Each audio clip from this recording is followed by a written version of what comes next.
Hello students, I welcome to all of you in the stats class. और मैं आज आपको जो टॉपिक लूंगा स्टैट्स के अंदर इज कॉल्ड एवरेजेस।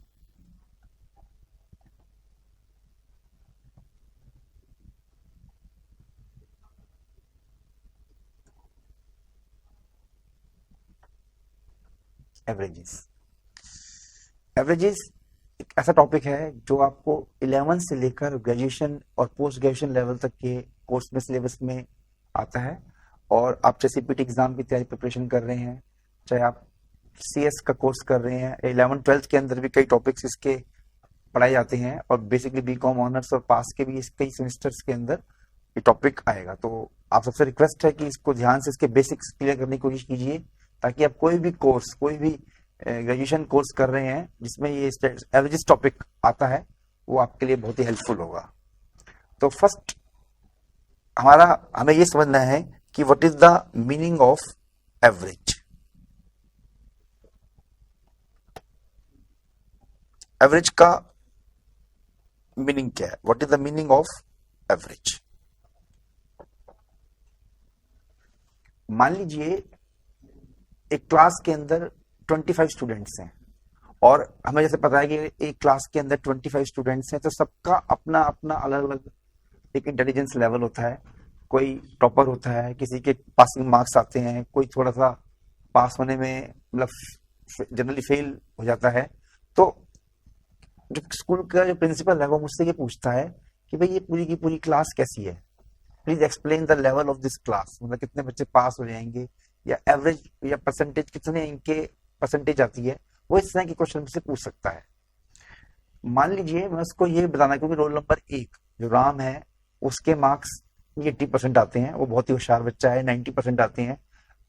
जो गीता है वो पीछे की तरफ बैठती है, बातें करती रहती है और उसके मार्क्स बड़े कम आते हैं वगैरह। सी डी मैं एक्सप्लेन करना शुरू कर दूं तो किसी के पास भी इतना टाइम नहीं है कि वो एक एक करके स्टूडेंट को एक्सप्लेन के लिए सुन सके। तो it is not A correct method. ये कोई अच्छा मेथड नहीं है कि हमें एक्सप्लेन करना हो किसी ग्रुप के बारे में, किसी क्लास के बारे में। तो इसके लिए I will take the help of averages. मुझे एवरेज की जरूरत पड़ेगी ताकि मैं एक्सप्लेन कर सकूं पूरी की पूरी क्लास को सिर्फ एक सिंगल वर्ड में।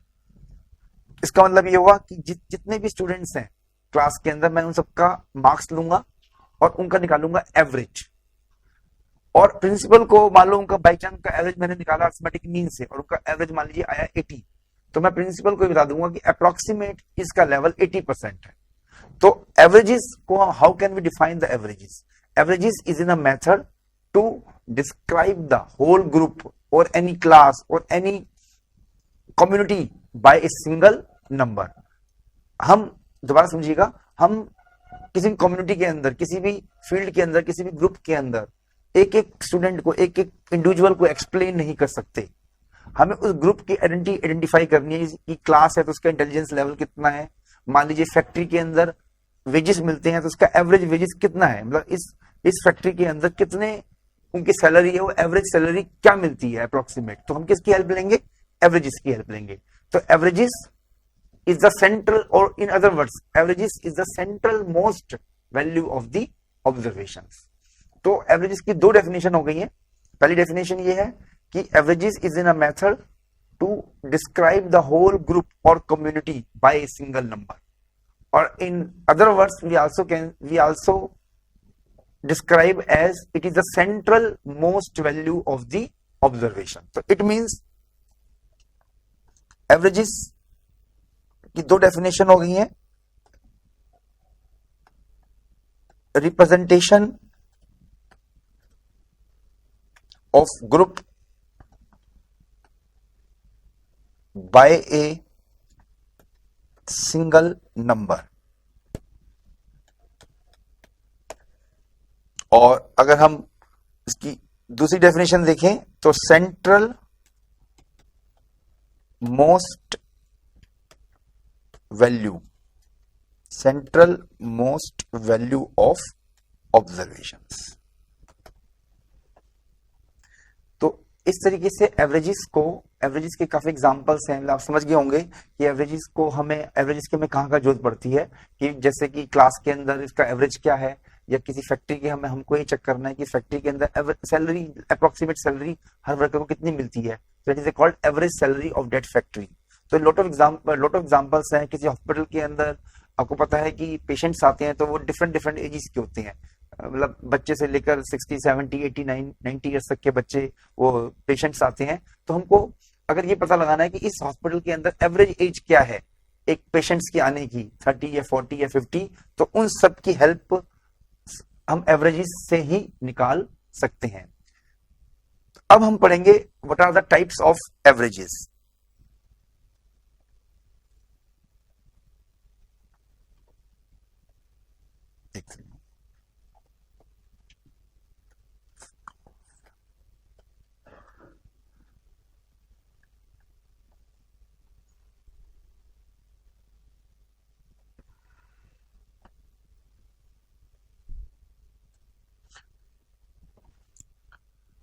There are 5 types of averages. ये बहुत इंपॉर्टेंट है। पहले हमने डिफाइन किया what is the meaning of average. अब हमें ये पता लगाना है कि कितने टाइप्स के एवरेज होते हैं। There are 5 types of averages. First होता है arithmetic mean.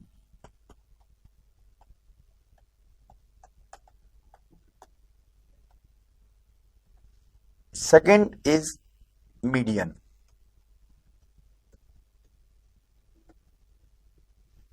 Third is mode. Fourth is geometric mean.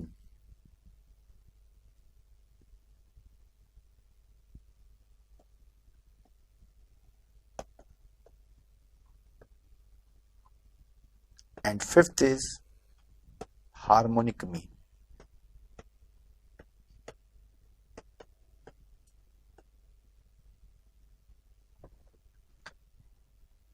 पांचों का काम एक ही है, एवरेज निकालना। आप चाहे मीन नहीं लगाइए, चाहे मीडियन लगाइए, चाहे मॉड लगाइए, चाहे ज्योमेट्रिक मीन लगाइए, चाहे हार्मोनिक मीन लगाइए, the work of all 5 types is same. हम आगे की फर्दर क्लासेस आएंगे, इसमें पढ़ेंगे कि कौन से एप्लीकेशन में कौन सा टाइप ज्यादा यूजफुल है। पर अभी आपको ये बताया गया है कि एवरेजेस लगाने के 5 तरीके होते हैं, mean, median, mode, GM and HM. Exam में आपसे पूछा जा सकता है कि मीडियन इज एन एवरेज और डिस्पर्सन, तो आपका आंसर होगा median is an average. Similarly वो आपसे पूछ लेगा geometric mean and harmonic mean are averages और डिस्पर्सन, तो आपका आंसर होना चाहिए एवरेजेस। तो यहां पर आपने को फिलहाल ये सीखना है कि एवरेजेस 5 होते हैं और पांचों का नाम आपके आगे लिख दिए गए हैं। अब हम इनको 1 बाय 1 पढ़ेंगे, तो आप ध्यान से देखना कि जब आप 1 बाय 1 हम करेंगे एवरेजेस के बारे में, तो हर की अपनी अपनी अलग खूबियां आएंगी, किसी की कुछ कमियां आएंगी, तो हमको उनकी फार्मूले, उनकी खूबियां, उनकी कमियों को पढ़ना है, आइडेंटिफाई करना है कि कौन किस वे में कितना बेटर है और कितना मतलब कितनी कमियां है उसके अंदर। तो स्टार्टिंग करेंगे हम अरिथमेटिक मीन से। तो हमारा जो फर्स्ट टॉपिक होगा वो होगा अरिथमेटिक मीन।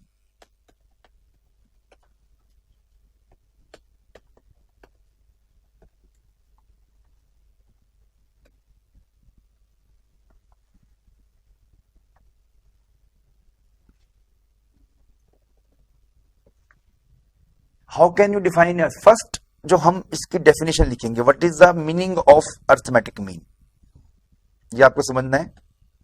हमारे 4 पार्ट्स रहेंगे एवरेज के, एक डेफिनेशन, फिर उसके बाद फॉर्मुलेस, फिर उसकी important properties and then last numericals. तो फर्स्ट हमें डिफाइन करना है what is the meaning of arithmetic mean. Arithmetic mean is the sum of all the observations divided by number of the observations. मतलब कि आप जितनी भी ऑब्जर्वेशन है उनको सबको सम करेंगे, ऐड करेंगे, फिर डिवाइड बाय जितने भी नंबर ऑफ दी ऑब्जर्वेशन है। तो it means it can be defined as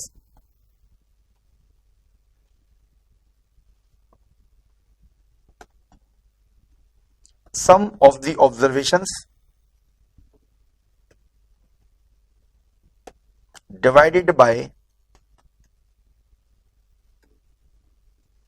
number of the observations. तो इसकी डेफिनेशन, कभी एग्जाम में है कि डिफाइन अरिथमेटिक मीन, तो सिंपल आपको लिखना है it is the sum of all the observations divide by number of the observations. Second, इसके बारे में आप पढ़ेंगे फार्मूलेज।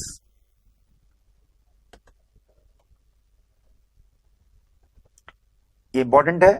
मीन को आपने डिफाइन कर दिया है। अब नेक्स्ट आपको समझना है कि मीन को निकालने के क्या क्या फॉर्मूले हैं। जैसा कि आपको छोटी सी क्लास में बताया होगा कि there are three types of observations, एक होती है सिंपल, एक होती है डिस्क्रीट और एक होती है कॉन्टिन्यूस। तो मीन के लिए भी तीन फॉर्मूले हैं, सिंपल के लिए अलग है, डिस्क्रीट के लिए अलग है और कॉन्टिन्यूस के लिए अलग है। तो आप ये समझिए पहले सिंपल क्या होता है और उसका फॉर्मूला क्या होगा, डिस्क्रीट ऑब्जर्वेशन क्या होता है उसका फॉर्मूला क्या होगा, कॉन्टिन्यूस ऑब्जर्वेशन क्या होता है और उसका फॉर्मूला क्या होगा। तो first I am writing for simple observations.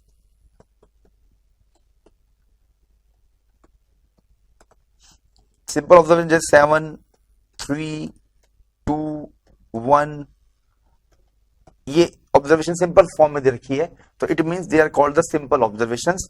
और इसके अंदर मीन का निकालने का बहुत ही सिंपल फॉर्मूला है, sum of all the observations.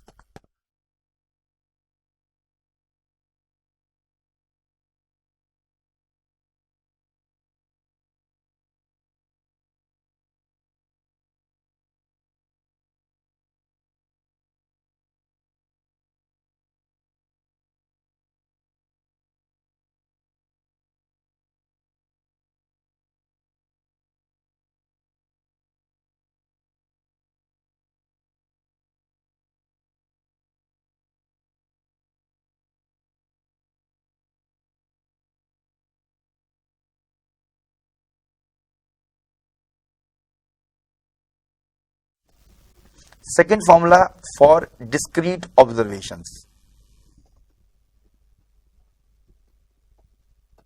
Second formula for discrete observations.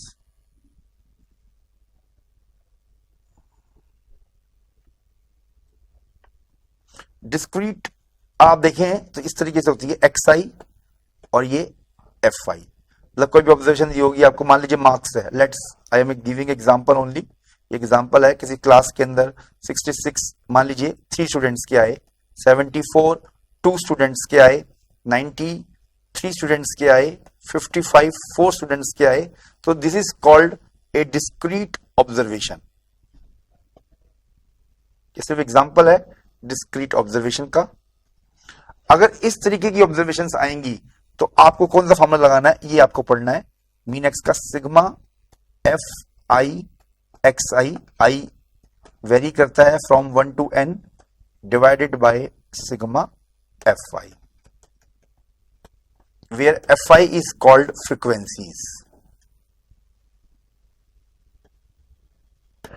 And x i is, आपको पता ही है, x i is our observation. ये आपको ध्यान में रखना है कि जब भी डिस्क्रीट ऑब्जर्वेशन आएगी तो जो ऑब्जर्वेशन होगा वो एक्स आई कहलाता है, और जो फ्रीक्वेंसी होगी, जो number, frequency means number of the students, number of the workers, number of the patients, that is called f i. तो आपको ये वाला फॉर्मूला अप्लाई करना है, mean x is equal to sigma f i x i divide by sigma f i. It's very simple.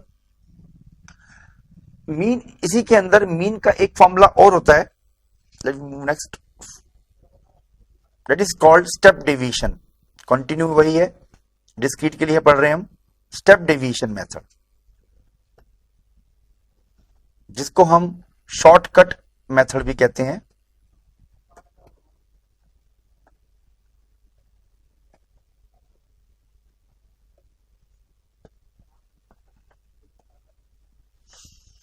इस फॉर्मूले का purpose क्या है, मान लीजिए जैसे अभी हमने फॉर्मूला पढ़ा sigma f i x I upon sigma f I. Calculations जो आपकी फ्रीक्वेंसी ऑब्जर्वेशन दी हुई है काफी हाई है, 300 400 399.5 इस तरीके से दी हुई है कि आपको लगे कि कैलकुलेशन करना मुश्किल है, आप कैलकुलेशन करने में आपको प्रॉब्लम हो रही है, तो उस चीज को, कैलकुलेशंस को आसान करने के लिए आप स्टेप डिवीजन मेथड को अप्लाई कर सकते हैं। कैसे, ये देखिए, इसका फॉर्मूला आपको ऐसे याद करना होगा, A plus sigma f i d i upon sigma f i. A is called assumed mean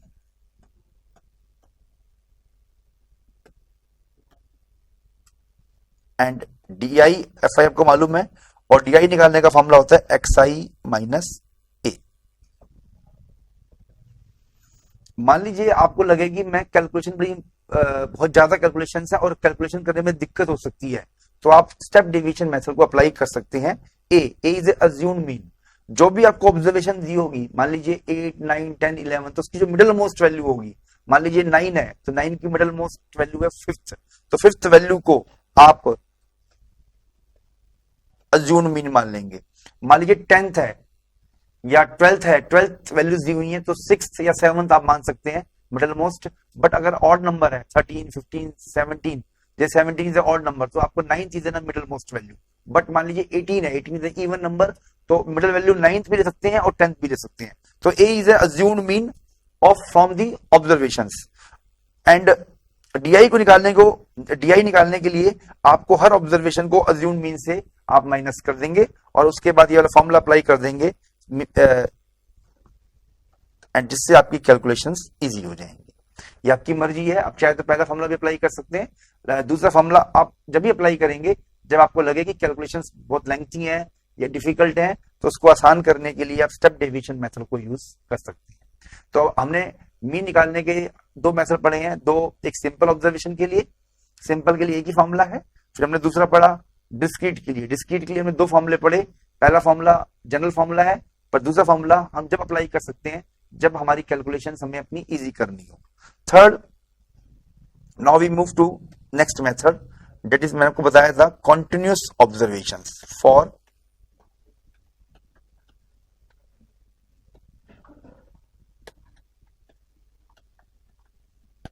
continuous observations.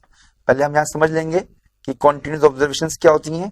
XI FI just, अगर आपका क्लास इंटरवल मेंशन हो 0 से 10, 10 से 20, आपको मालूम है कि 20 से 30 में 20 is the lower value and 30 is the upper value, and 30 से 40 और ये 7 ये 2 कुछ भी आप ले सकते हैं। This is called continuous observations. अगर कॉन्टिन्यूअस ऑब्जर्वेशंस का क्वेश्चन आता है तो, और आपको कहीं मीन निकालने के लिए, इसके अंदर भी दो तरीके हैं मीन निकालने के लिए। पहला फॉर्मूला, ये इंपॉर्टेंट है, ध्यान से समझिए, पहला फॉर्मूला सेम है जो डिस्क्रीट के लिए, sigma FI XI upon sigma FI, same formula. वहां पर सिर्फ XI क्या हो जाएगा, XI will become mid value of class interval, mid value of class interval.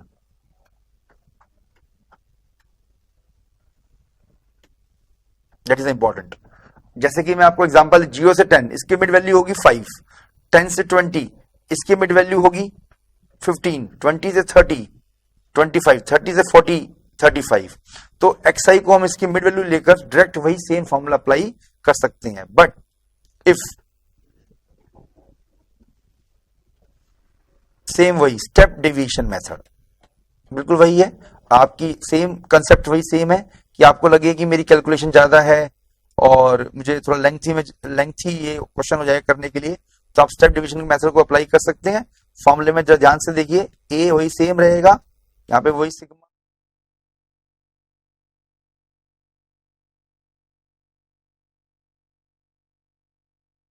Class interval, क्योंकि आप देख सकते हैं I is called class interval.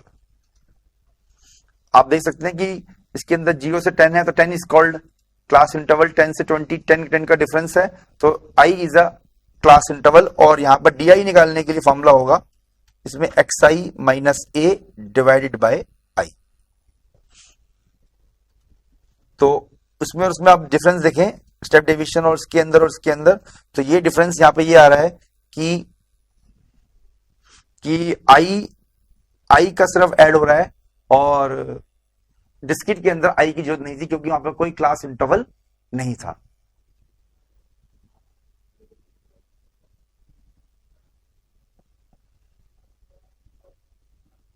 तो हमने 3 मेथड्स पढ़े मीन निकालने के, for simple observation, for discrete observation, for continuous observation. Simple observation में एक ही फॉर्मूला है, सिग्मा FI XI अपॉन में सिग्मा XI अपॉन में n, और डिस्क्रीट के लिए sigma FI XI upon sigma FI, और दूसरा फॉर्मूला अज्यूम मीन वाला है, स्टेप डेविएशन वाला है, आप अप्लाई कर सकते हैं और कैलकुलेशन आपकी टफ है। और सिमिलरली कंटिन्यूस सीरीज के लिए भी दो फॉर्मूले हैं सेम, पहला फॉर्मूला सेम है एज ए डिस्क्रीट वाला, वहां पर xi will become mid value of the class interval and second में सब डिविजन आप अप्लाई कर सकते हैं अपनी कैलकुलेशंस को आसान करने के लिए। तो हमारे मीन पे दो टॉपिक कंप्लीट हो गए हैं। पहला हमने मीन को डिफाइन किया, what is the meaning of arithmetic mean. दूसरा हमने मीन के डिफरेंट फॉर्मुलेस पढ़े। थर्ड अब इंपॉर्टेंट टॉपिक है प्रॉपर्टीज। आप इनको प्रॉपर्टीज कह लीजिए या पॉइंट्स कह लीजिए ऑफ अरिथमेटिक मीन।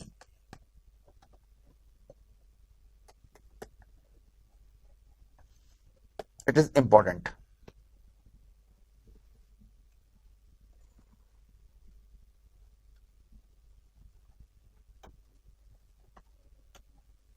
इसलिए मैंने इंपॉर्टेंट कहा। इसके अंदर लगभग मीन के ऊपर अप्रोक्सीमेट 10 से 11 इंपॉर्टेंट पॉइंट्स हैं, प्रॉपर्टीज हैं, वो आपको ध्यान में रखनी है। और ये एग्जामिनेशन में एज ए सब्जेक्टिव पेपर कर रहे हैं, आप सीपीटी का एग्जाम दे रहे हैं, तो ये इंपॉर्टेंट पॉइंट्स एंड प्रॉपर्टीज आपसे पूछी जा सकती हैं। स्टार्ट करते हैं हम। पहली, it is simple to compute.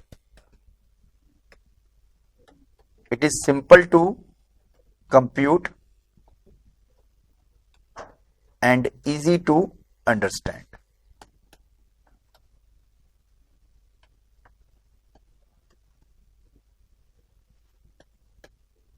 ये एडवांटेज का मतलब है, ये इसकी खूबी है, ध्यान से समझना। पहला पॉइंट है कि मीन निकालने के लिए सिंपल है और इजी भी है। अभी आपने इसके फॉर्मुलेस पढ़े तो इसके फॉर्मुले जैसे कोई टफ नहीं थे कि आप उनको याद ना कर सके, तो हमने इसकी पहली पॉइंट प्रॉपर्टी लिखी है कि mean is simple to compute and easy to understand. आपसे पूछा जाएगा एडवांटेज है डिसएडवांटेज है, तो आप बिल्कुल बता देंगे it is the advantage of simple mean. Second, it is rigidly defined.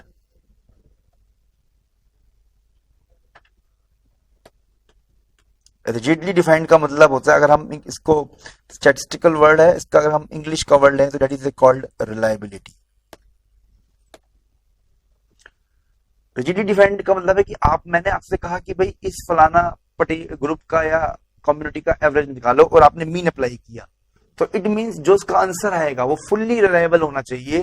That is called it is rigidly defined. और हम यहाँ पे कह रहे हैं कि mean, yes mean is rigidly defined है। मीन से आप जो भी आंसर निकालेंगे वो फुल रिलायबल है, कोई भी उसके आंसर को कहीं पर भी चैलेंज नहीं कर सकता। तो इट मींस आपसे पूछा जाए तो एडवांटेज है डिसएडवांटेज, तो it is also a advantage.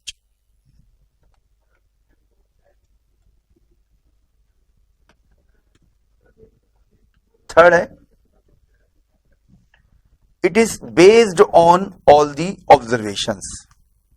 It is based on all the observations. इसका मतलब समझिए, इसका मतलब यहां पर यह बताया जा रहा है आपको कि mean is based on all the observations. जितनी भी ऑब्जर्वेशंस आपको दी होंगी मीन के फॉर्मूले के अंदर सभी की सभी ऑब्जर्वेशन यूज होंगी। आपने कोई भी एक भी ऑब्जर्वेशन अगर छोड़ दी, मान लीजिए 6 ऑब्जर्वेशन है और आपने सिर्फ 5 ही ली, एक आपसे गलती से मिसप्लेस हो गई या आप नहीं ले पाए, तो आपका जो आंसर आएगा वो गलत आएगा, इसीलिए आपका मीन की वैल्यू गलत हो जाएगी। तो always remember it is based on all the observations. तो हम पूछते हैं एडवांटेज है या disadvantage? Yes it is, of course it is advantage, क्योंकि सारी की सारी ऑब्जर्वेशन आपकी यूज हो रही है। तो हमने 3 हम पढ़ चुके हैं, simple to compute, easy to understand, rigidly defined and it is based on all the observations। चलिए इस थर्ड को हम एग्जांपल से एक्सप्लेन कर सकते हैं। मान लीजिए मैं एग्जांपल थर्ड के लिए एग्जांपल दे रहा हूं based on all the observation. मान लीजिए 10, 15, 5,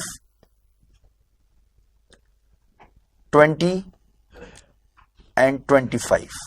तो इसका मैं आपसे मीन निकालने के लिए कहता हूं, तो इसका मीन होगा 15 प्लस 10 25 प्लस 5 30 प्लस 20 50 एंड 75। आप divide by number of the observation 1 2 3 4 5, तो आपने जब इसका मीन निकाला तो इट विल 15। इसका मतलब ये होगा कि इस क्वेश्चन के अंदर there are 5 observations, there are 5 observations और पांचों की पांचों ऑब्जर्वेशन यूज हुई हैं, जिससे हमारा आंसर आया है 15। मान लीजिए कोई बाई चांस आप 10 को मिसप्लेस कर दें, 10 आपने गलती से हो गया और आपने मीन को ऐसे निकाल लिया, 15 प्लस 5 20, 20 प्लस 20 40, 40 प्लस में 25 is 65 and divide by 4।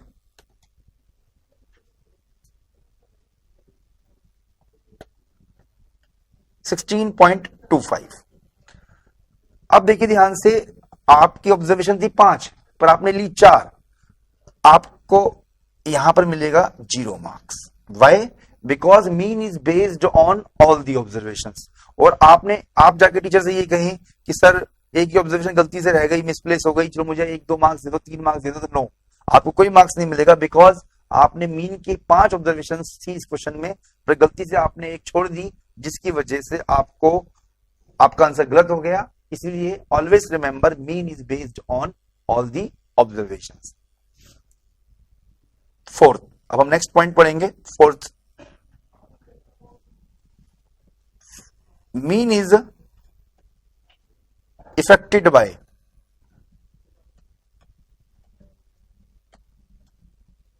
extreme observations. Mean is affected by extreme observations. ये इंपॉर्टेंट चीज है, यहां ध्यान से समझना कि इसका मीनिंग क्या है। पहले हम समझेंगे what is the meaning of extreme observations.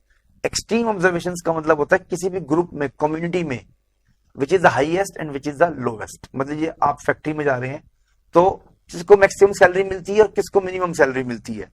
आप क्लास के अंदर जा रहे हैं तो किसके मैक्सिमम मार्क्स हैं, किसके मिनिमम मार्क्स हैं। That is called extreme observations.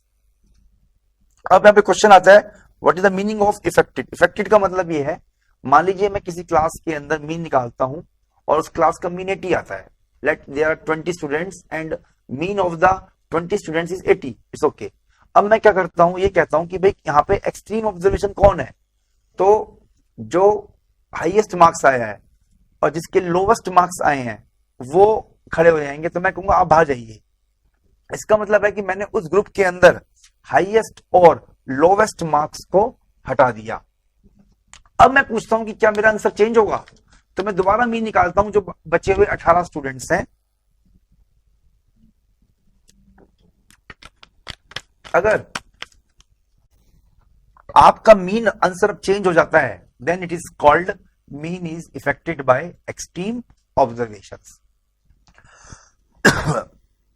It means कि आप जब भी किसी ग्रुप के अंदर एक्सट्रीम ऑब्जर्वेशंस को हटा देते हैं और दोबारा मीन निकालते हैं, अगर आंसर आपका चेंज होता है तो affected, otherwise it is not affected by extreme observations.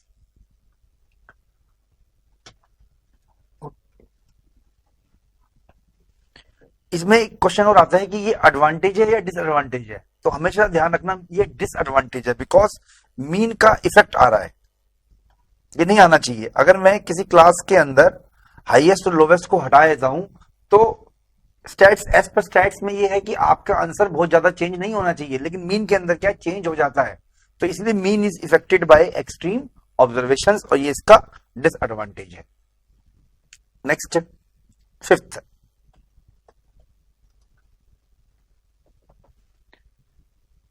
if all the observations are same, if all the observations are same,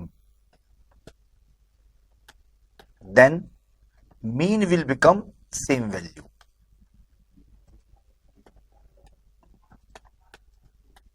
Then mean will become same value. ये बहुत ही सिंपल चीज है। इसमें ये कहना चाह रहा हूं कि अगर मान लीजिए सारी ऑब्जर्वेशन सेम है, मान लीजिए 16 16 16 अप टू n टर्म्स, और मैं आपसे कहता हूं कि इसका मीन निकालिए, तो आपको कोई फॉर्मूला कुछ भी लगाने की जरूरत नहीं है, because all the observations are same. तो mean will also become 16, mean will also become 16। Next, mean contains mathematical properties.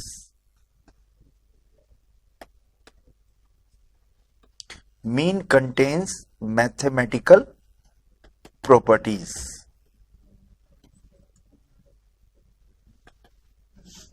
ये भी इसमें आप ध्यान से समझिए यहां पे क्या कहना चाह रहा है कि मैथमेटिकल प्रॉपर्टीज क्या होती हैं। फॉर एग्जांपल एक मैं एग्जांपल देना चाहूंगा कंबाइंड कंबाइंड एवरेज, जिसको आप कंबाइंड एवरेज।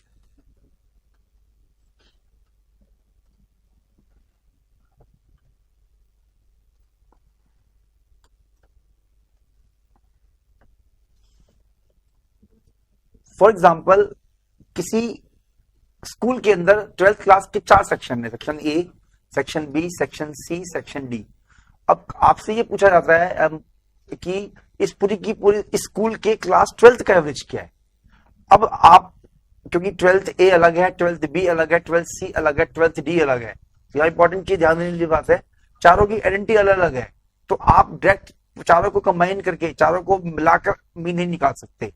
तो आपको हम कहेंगे हमें इन चारों का मीन कंबाइंड करना है, तो that is called combined average. तो यहां पर क्वेश्चन ये आता है कि क्या मीन में हम निकाल सकते हैं? Yes, always remember, yes. Mean के अंदर मैथमेटिकल प्रॉपर्टीज, इसलिए हम कह रहे हैं मीन के अंदर मैथमेटिकल प्रॉपर्टीज होती हैं। That is a very important. इसका मतलब है मीन के अंदर किसी भी अगर ग्रुप के अंदर 5-6 सेक्शन है, अलग अलग सब ग्रुप्स बने हुए हैं, उसका हमें एवरेज कंबाइंड करना है, तो हमें एवरेज कंबाइंड कर सकते हैं नहीं कर सकते हैं इन मीन के अंदर? यस, मीन के अंदर हम कर सकते हैं। और ध्यान से देखिए मीन कंबाइंड का फॉर्मूला। तो एक फॉर्मूला बना है n1 मीन x1। इसका मतलब ये हुआ कि ये पहला ग्रुप के नंबर ऑफ द ऑब्जर्वेशन, ये पहले ग्रुप का mean. n2 mean x2, group कितने भी हो सकते हैं, n के मीन x के डिवाइडेड बाय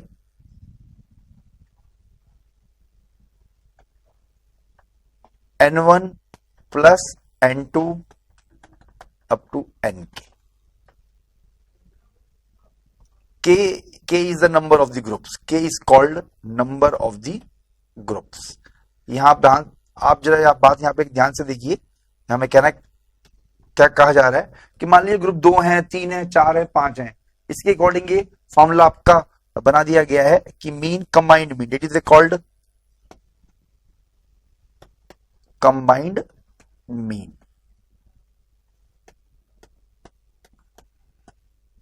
कंबाइंड मीन निकालने का फॉर्मूला है, पहला ग्रुप कितने ऑब्जर्वेशन है उसको पहले ही आप ग्रुप के मीन से मल्टीप्लाई करेंगे, प्लस दूसरे नंबर के ग्रुप के ऑब्जर्वेशन उसके मीन से आप मल्टीप्लाई करेंगे। सिमिलरली 3, 4, 5 कितने ग्रुप हो सकते हैं, तो आप इस फॉर्मूले को अकॉर्डिंगली अप्लाई कर देंगे।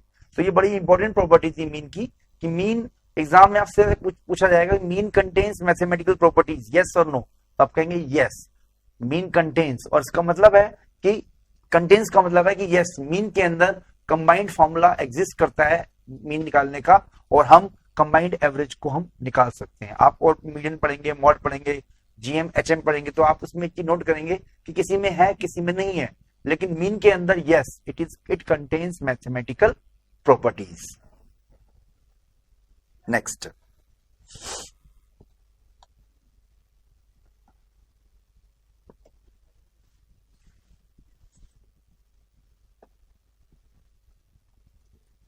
Mean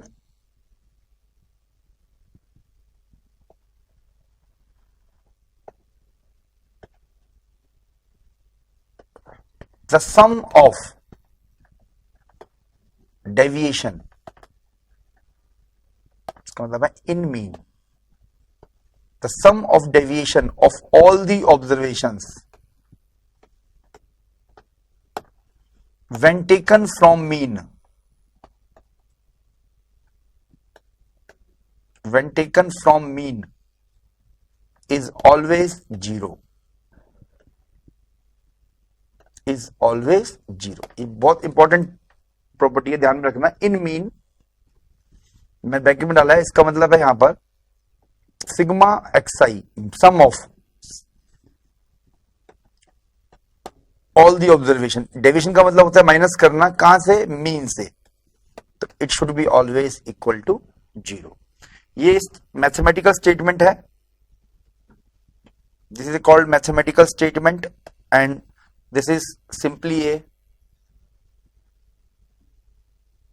theoretical statement.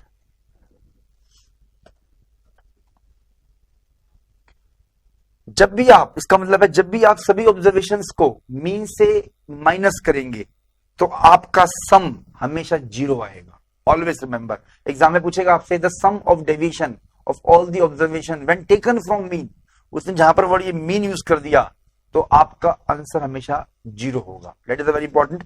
चलिए नेक्स्ट में मैं आपको एग्जांपल देके एक्सप्लेन कर सकता हूं. फॉर एग्जांपल, ये बेटर रहेगा आप अगर इसमें एग्जांपल देखें इसका.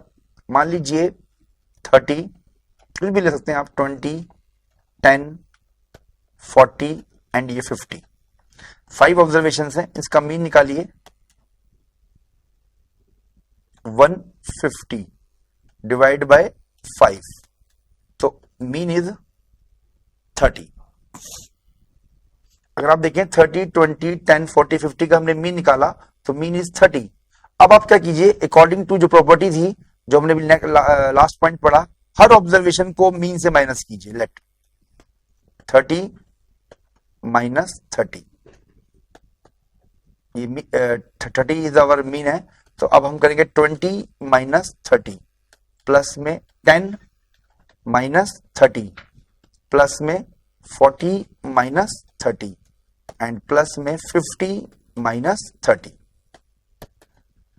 0, this is minus 10, this is minus 20, this is plus 10 and this is plus 20. तो आप क्लियर कर दे सकते हैं, आपका आंसर इज 0. तो इस एग्जांपल से मैंने एक्सप्लेन कर दिया कि आप कितनी भी ऑब्जर्वेशंस लो, 5, 10, 15, 20, उसका मीन निकालिए.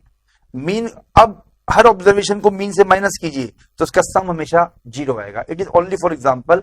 अगर थ्योरेटिकली आपसे पूछे the sum of deviation of all the observation when taken from mean, तो your answer should be always 0 and it is example. कोई आपसे कहे कि एक्सप्लेन विद एग्जांपल, तो आप इस तरह का एग्जांपल आप दे सकते हैं.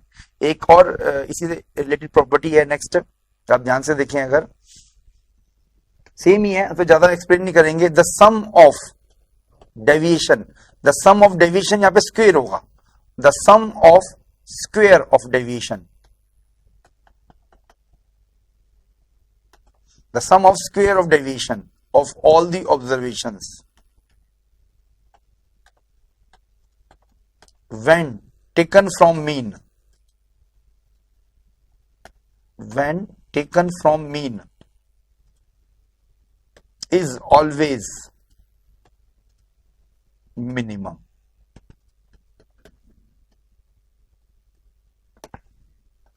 Is always minimum. It means sum वही sigma of all the observation, deviation mean से लेना है, बट यहां पे डिफरेंस क्या होगा, स्क्वायर कर दिया आपने. The sum of square of deviation of all the observation, तो your answer will be minimum. इसको हम बहुत ज्यादा एक्सप्लेन नहीं करेंगे. इसका सिंपल थ्योरेटिकल आंसर ये है कि आपने जैसे पहले वाले क्वेश्चन के अंदर हर को माइनस किया था, अब आप क्या कीजिए, माइनस करने के बाद स्क्वायर कीजिए उसका, और जो आंसर आएगा, जो डेविएशन मीन से होगा वो मिनिमम हो.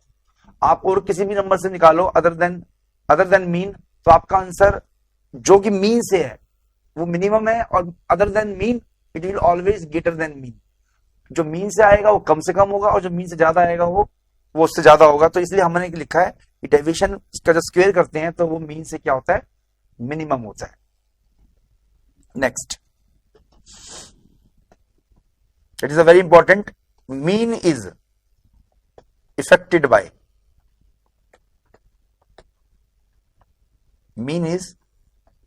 affected by change of origin and change of scale.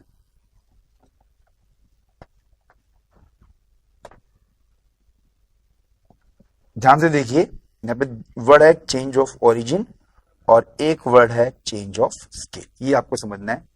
अगर आप थ्योरेटिकली जाए तो यहाँ पे एक चीज क्लियर हो गई है कि चेंज ऑफ ओरिजिन और चेंज ऑफ स्केल से मीन इफेक्टेड होता है. मान लो एग्जाम में हम आपसे पूछते हैं कि क्या mean is affected by change of origin, आप कहेंगे यस। क्या mean is affected by change of scale, आप कहेंगे यस। लेकिन इसका मीनिंग क्या है? थ्योरेटिकली हमारा काम पूरा हो गया, पर आप समझिए अभी आपने देखा था मीन निकालते वक्त there is two formulas, one is sigma f i x i and one is sigma f i and the second one formula is this.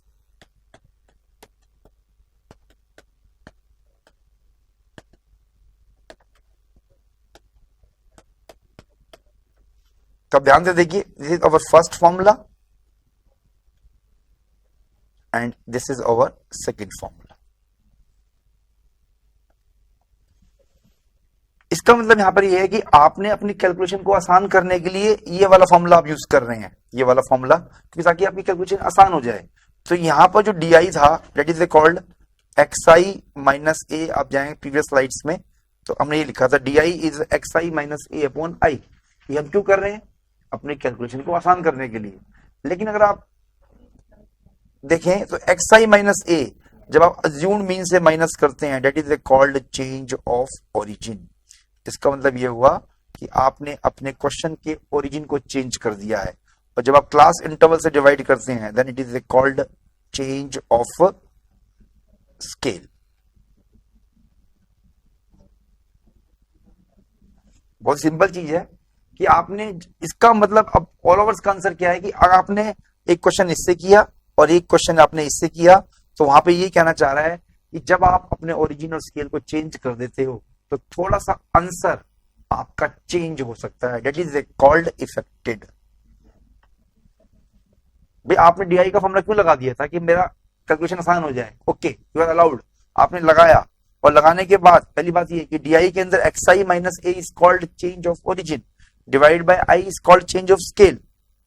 What is the meaning of effect? Effect का मतलब है आपका answer इससे, पहले वाले फॉर्मूले इससे और या इससे आप निकालने किसी से आपकी मर्जी है, इन दोनों में डिफरेंस थोड़ा सा आ सकता है, but your difference is very very minor.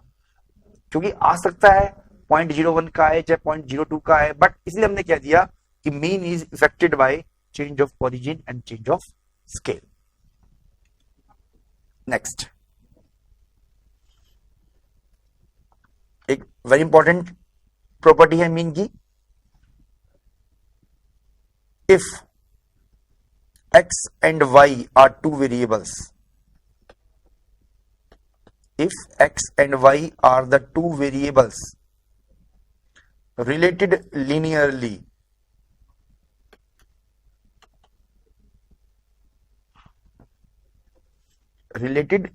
आप सबको मालूम है लीनियर का मतलब होता है अगर आपकी इक्वेशन की डिग्री 1 है that is called related linearly. इसे हम लिख सकते हैं ax plus by plus c is equal to 0, that is called linear relation. यहां पर हम कहना क्या चाह रहे हैं? If x and y are the two variables, if x and y are the two variables related linearly ax plus by plus c, then x and y can be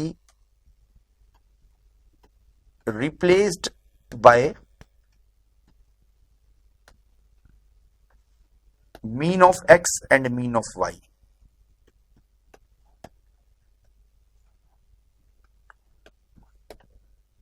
Hence आप इस इक्वेशन को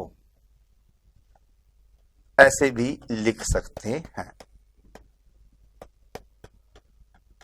ये इसका meaning है कि अगर आपको कोई सिंपल एक लीनियर इक्वेशन दी हुई है तो आप उसके जो दो वेरिएबल है x और y, उसके अर्थमेटिक मीन से रिप्लेस उसको कर सकते हैं। ये एक बड़ी इंपॉर्टेंट प्रॉपर्टी है मीन की, but it is only valid for linear equation, not for quadratic, not for cubic, it is only valid for linear equations. एक एग्जांपल देखिए हम इस चीज को एक्सप्लेन कर सकते हैं।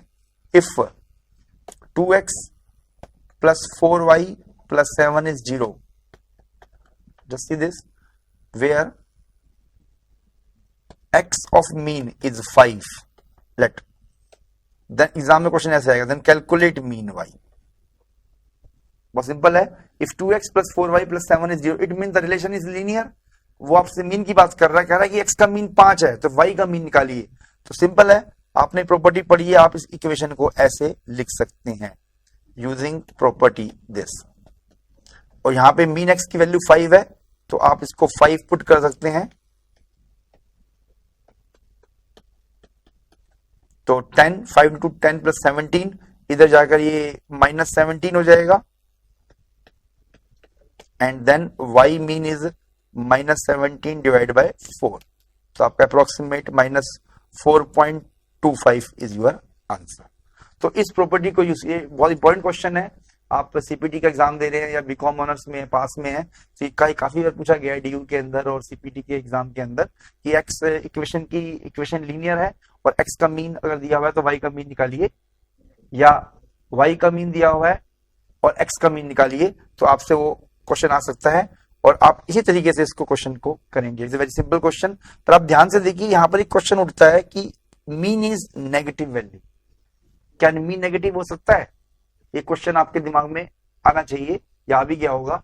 Yes, always remember mean can be negative. For example मैं आपसे ये कहता हूं कि किसी कंपनी के लास्ट 10 साल का प्रॉफिट निकालिए, उसका एवरेज प्रॉफिट निकालिए। मान लीजिए वो कंपनी पिछले 9 सालों से 10 सालों से लॉस में ही जा रही है, तो आप उसका जब एवरेज निकालेंगे तो वो नेगेटिव आएगा। तो always remember arithmetic mean, arithmetic mean can be negative. Arithmetic mean can be negative. Next point is again important. मैं आपको बताना चाहूंगा इंपॉर्टेंट पॉइंट है इसमें, if all the observations are added, comma subtracted, comma multiplied and divide by a same number.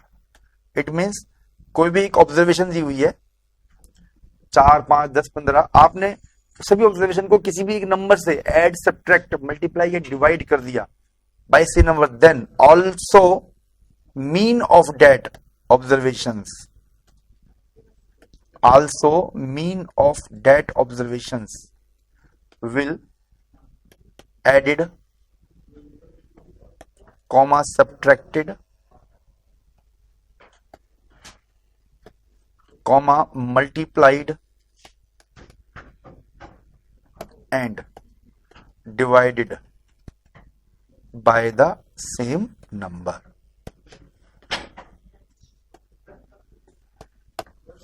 It means if all the observations are added, subtracted, multiplied and divided by the same number, तो जो आपने उसका mean निकाला है वो भी उसी number से ऐड, सब्ट्रैक्ट, मल्टीप्लाई और डिवाइड हो जाएगा। आप थोड़ा सा फॉर एग्जांपल देखिए, हम समझ सकते हैं। आप देखिए फॉर एग्जांपल, मान लीजिए मैं आपसे कहता हूं द मीन ऑफ, ध्यान से देखिए, A, B and C is 9। Exam में इस तरह का क्वेश्चन आएगा, then calculate the mean of 2a, 2b, 2c। तो आप देख सकते हैं मीन, 3 ऑब्जर्वेशन है, ए है, एक बी है और एक सी है, इसका मीन आपने 9 निकाला। अब वो पूछा calculate the mean of 2a, 2b, 2c। तो आप देख सकते हैं हर observation, every observation is multiplied by 2। तो बहुत सिंपल है, एज पर अकॉर्डिंग मैं आपसे पूछता हूं इसका मीन निकालो, तो इसका मीन भी 2 से मल्टीप्लाई हो जाएगा। It means the new mean will be 18। तो इसमें आपको कोई कैलकुलेशन नहीं करनी, कोई फॉर्मूला अप्लाई नहीं करना, सिर्फ आपको दिमाग लगाना है कि सारी ऑब्जर्वेशन किस नंबर से मल्टीप्लाई हुई है। It may be divide, it may be added, it may be subtracted, पर इस क्वेश्चन के अंदर मल्टीप्लाई हो रहा है, तो आप भी 9 को 2 से मल्टीप्लाई कर देंगे और आपका आंसर 18 आ जाएगा। एक एग्जाम्पल और मैं आपको देना चाहूंगा, the mean of alpha, beta and gamma, इससे क्वेश्चन एग्जाम में आते हैं, is let a, then calculate the mean of alpha plus two, beta plus two and gamma plus two. तो आप समझ गए होंगे, अगर अल्फा बीटा एंड गामा का मीन ए है तो alpha plus two, beta plus two और गामा प्लस टू का मीन क्या होगा। तो आप देखिए ध्यान से, तो हर ऑब्जर्वेशन टू से ऐड हो रही है, तो आपसे पूछा जाएगा न्यू मीन क्या होगा, तो आप सिंपली कह सकते हैं पुराना मीन ए था तो इसमें भी टू ऐड हो जाएगा and the new answer will be A plus two. तो इसके साथ हमारा तीसरा टॉपिक कंप्लीट होता है, important points as well as properties of arithmetic mean. हमने काफी पढ़ी, सिंपल है, इजी टू अंडरस्टैंड है, रिजिडली डिफाइंड है, based on all the observation है, affected by extreme observations and contains mathematical properties. If all the observations are same, then mean will become same value and sum of the deviation from mean is zero. Square is always, square of deviation is minimum and ये अपने पढ़ा edit, subtracted, divided और multiplied का किसी भी number से आप करेंगे तो मीन भी उसी नंबर से सेम ऑपरेशन के लिए अप्लाई हो जाएगा। तो ये बड़ी इंपॉर्टेंट चीजें हैं, आप ये ध्यान रखना। इसके बाद हमारा जो नेक्स्ट इसका लास्ट फोर्थ टॉपिक होगा, जो हमने प्रॉपर्टीज पढ़ी, जो हमने फॉर्मुलेज पढ़े, उनके बेस पर न्यूमेरिकल्स आपके एग्जाम में आ सकते हैं, तो उसी को हम नेक्स्ट पढ़ेंगे।